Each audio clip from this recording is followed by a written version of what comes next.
बहुत से ज़्यादा दिमागदार होते हैं तो देखो बॉडी का ध्यान रखते। देखो यहाँ साफ साफ लिख रहे हैं कि निमित्त है वेदनीय कर्म बॉडी में, और उपादान है स्वयं बॉडी। फिर जीव कहाँ है? जीव उसमें नहीं है। जीव क्या था? दृष्टा है, और मैं जीव हूँ, मैं शरीर थोड़ी हूँ भाई। किराए के मकान की बात नहीं है, हम अपने मकान में भी रहते हैं कि मकान हमें है? बताओ, आप मकान में रहते हो कि आप मकान हो? है मकान तो नहीं हो ना आप, पक्का? कैसे पता चला कि मकान आप नहीं हो? क्योंकि आप मकान छोड़ के यहाँ आ गए ना।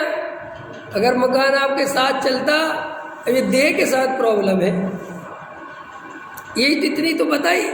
मिथ्यात्व के साथ यही तो चक्कर है। अगर मान के चलो अपनी आत्मा निकल जाती और शरीर पड़ा रहता और अपन से घूम घाम के वापस आ जाते तो अपन को पता चल जाता नहीं अलग है। लेकिन अभी ये प्रॉब्लम ही है कि वो अलग होता नहीं। हाँ, अब एक क्षेत्र आपका संबंध है, बॉन्ड है ना बिल्कुल। तो अभी जीव को बेचारे वो समझ में नहीं आता मैं अलग कहाँ हूँ शरीर से। लेकिन बिल्कुल मकान जैसी कहानी है, बिल्कुल वैसी।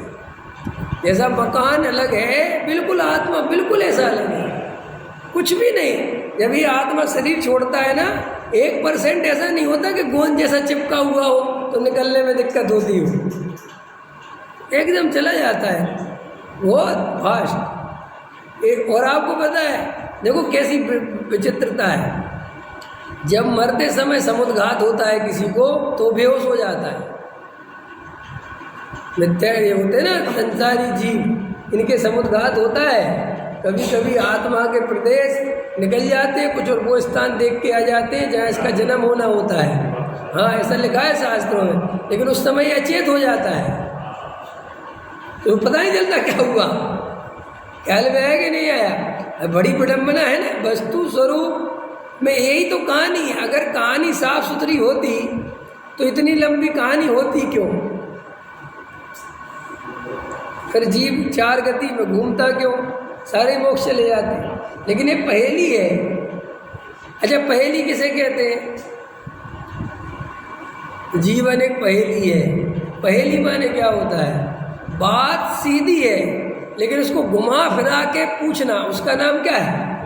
पहेली। उसको सुलझाओ।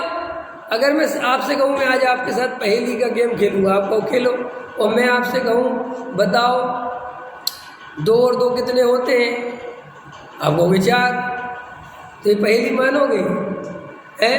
मैं आपसे कहूँगा बताओ जो रोज़ सुबह प्रवचन करते हैं, सुबह आते हैं, उनका नाम क्या है? आप कहोगे विवेक कुमार।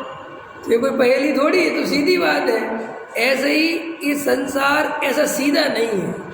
ऐसी सिस्टम ऐसा बना हुआ है कि जीव को आँख गड़ा के ही देखनी पड़ेगी कि है क्या। अगर आँख गड़ा के नहीं देखोगे तो भ्रमित रहोगे। आपको ऐसे ही लगेगा एक तरफ दूसरे तरफ का करता धरता है। आपको ऐसे ही लगेगा शरीर को चलाने जलाने वाला मैं हूँ। आपको ऐसे ही लगेगा पैसा कमाने वाला। कोई उपाय नहीं है और नहीं लगने का। ये नहीं लगने के लिए ही तो वेद ज्ञान है। ये नहीं लगने के लिए तो तत्वाभ्यास है। ये नहीं लगने के लिए तो तत्व विचार है। ये नहीं लगने के लिए तो ध्यान है। ये नहीं लगने के लिए तो स्वाध्याय है। ये नहीं लगने के लिए तो मंदिर है, पूजा है, भक्ति, सब ये इसी के लिए है।